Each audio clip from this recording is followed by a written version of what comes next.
네, 오늘 민주당 이재명 대표의 공직선거법 위반 사건 결심을 두고 여야는 극명한 입장 차이를 보였습니다. 여당은 늦었지만 공정한 판결이 내려지길 기대한다고 밝혔고요. 야당은 억지 기소라며 검찰을 비판했습니다. 취재기자 연결해서 내용 들어보겠습니다. 정인용 기자.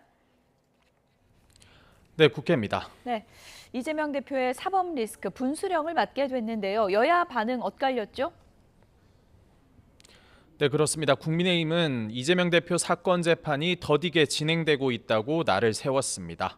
공직선거법 위반 사건은 1년 안에 재판이 끝나도록 규정돼 있는데 이제야 마무리되고 있다는 겁니다. 그 사이 이 대표가 사법 리스크를 피하려고 의회 정치와 사법 시스템을 심각하게 훼손해 왔다며 공정한 판결이 내려지길 촉구했습니다. 들어보겠습니다. 판결이 늦어진 만큼 1심 재판부가 어떠한 정치적 계산도 없이 법률과 상식에 맞는 공정한 판결을 내려주시기를 기대합니다. 반면 민주당은 오늘 당 검찰 독재 대책위원회 2차 회의를 열고 검찰의 억지 왜곡 기소라고 성토했습니다. 검찰이 제멋대로 죄를 만들었다며 악질적이라는 주장입니다. 들어보겠습니다. 검찰이 몰랐다라는 이 한마디를 제멋대로 해석을 해서 사전적 의미를 벗어나는 것으로 변형하고 왜곡시켰습니다. 누가 봐도 정치적 의도가 뻔히 보이는. 또 이 대표 측 핵심 관계자는 YTN과 통화에서 지금은 당 내부 결속력이 강한 만큼 이 대표 재판에 대한 여건의 공세에도 흔들릴 여지도 없다고 일축했습니다.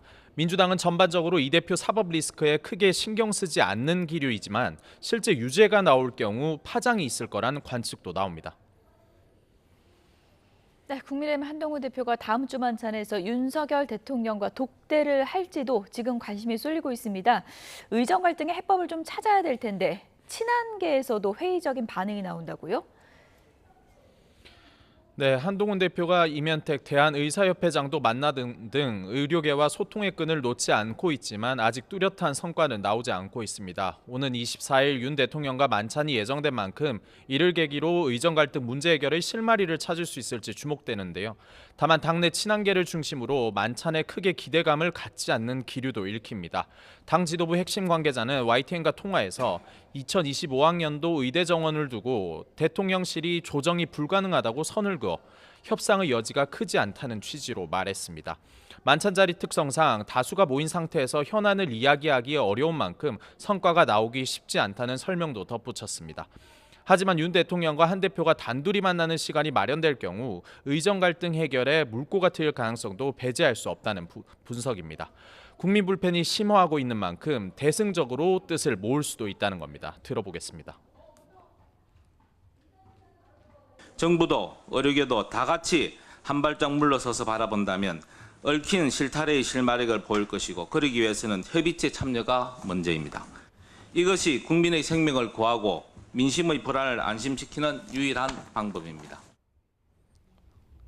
야당은 의료 공백 우려를 거듭 제기하며 비판을 이어가고 있는데요. 추석 의료 대란 사례를 일일이 열거하며 정부야말로 위기 해결의 가장 큰 걸림돌이라고 거세게 비판했습니다. 들어보겠습니다. 대통령과 정부는 정말 정신 차려야 합니다. 시간이 갈수록 위기는 커지고 사태 해결은 어려워지게 마련입니다.